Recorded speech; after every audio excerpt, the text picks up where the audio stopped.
I'm Justin. And this was level 2, week 4. September 2015. Good. Last week of our series, and next week we'll have a drop-in lesson for level 2. That'll be fun. But this week we covered some fun moves.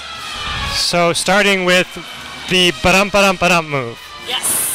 Looks like this will do it from a couple different angles, yes, starting with do it this way. Okay, great. So it started like a swing out, and then we traveled a lot. 1, 2, 3, and 4, 5, and 6, and 7, and 8. And from another angle, let's do it. Yeah, let's try it this way. 1, 2, 3, and 4, and 5, and 6, and 7, and 8. Cool. So that one was similar to just a regular swing out to start out. 1, 2, 3, and 4.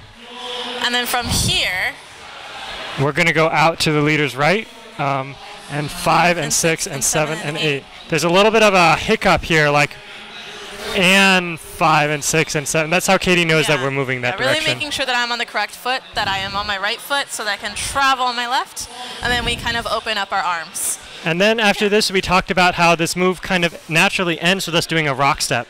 Maybe we'll show it from here. 1, 2, 3, and 4, 5, and 6, and 7, and 8. Rock step. So we spent some time talking about like rock stepping into swing outs. So we did things like rock step, step. Yeah, and so talking about the space that Justin is making up as a lead on 3. Right. Yeah. So we did rock steps, triple step, step, step. And we talked about having a big rock step if you want. 6, 7, 8, rock step. And then if you're going to go bigger, you need to make up the space on 3. And follows, we talked about really going in straight towards our lead. So if Justin leads me in with a rock step from this angle, I don't want to go around my lead, which would look like this. This is doing it wrong. Yeah, going around makes it really difficult to connect up on the 3 and 4. I want to go straight at my lead, and then Justin moves out of the way. And I'm going to get out of the way. 1, 2, 3, and 4. So you see leaders. You see leaders how I go 1, 2, 3, and I move a little bit off to the left. I go 1, 2, 3, so that Katie has this space over here to come through. Exactly. Maybe we'll show it with me over here. Yeah. 1, 2, 3, and 4, 5, 6, 7, and 8. Cool. And then we talked about a leader's turn. Yes, which looked like this. 1, 2, 3, and 4, 5, 6, 7, and 8. Yeah. And then we had a more, let's break that one down a little bit.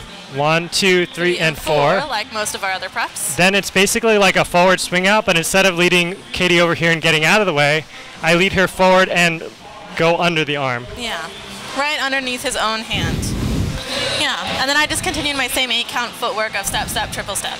So we talked about different ways to style this. Leaders, I said, I like to emphasize the 5, 6 because that's where I'm doing something different in this move. So you can do it a number of different ways. We talked about this kind of like running and sliding in place. Step, step, step, step. You could also do like cross, cross, cross, cross, or I don't know, whatever suits your fancy. Yeah, and follows we talked about on the 5, 6, 7, 8, doing these little kind of wiggle moves of a 5, 6, 7, 8. And you can travel a little bit more if you have your legs spread out a little bit. And don't worry too much about making a huge distance. Your lead will hopefully give you a direction as to whether you're staying in place or traveling down the line. And you don't have to worry about whether you're going heels first or toes first. And you can play with a whole bunch of other solo jazz steps in there too. Okay. So that looked like this together. 1, 2, 3, and 4, 5, and 6. 1, 2, 3, and 4, 5, 6, 7, 8. Yeah. And then we talked about inside turns and outside turns. So we said that the inside turn you already know because it's basically like the forward swing out. So this looks like this. 1, 2. Sorry, which direction are we going to go? Let's go this direction.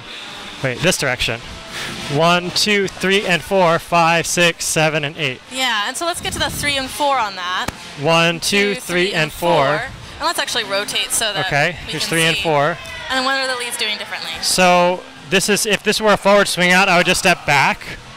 But here I step back and also raise up my hand so that Katie can unwind. Yeah. Step. And I unwind down the line, taking pretty much 180-degree turns. And when we're on that 3 and 4 and Justin puts up his hand, I make sure that as I'm going through this turn and he opens up, I keep my elbow in front of me and make sure that my wrist, I kind of look at my wrist, so that as I turn, I keep that in front of me as opposed to going past my elbow. So we want to make sure the elbow is in front of us and down. Yeah. And we said leaders don't lead this by cranking your follow around. You lead this by leading forward, and Katie's going to want to turn because of how you positioned your hands. Yeah. So it's an invitation to turn as opposed to a mandate to turn. Yeah. Turning mandate. Then the other move that we talked about was an outside turn, which looks like this.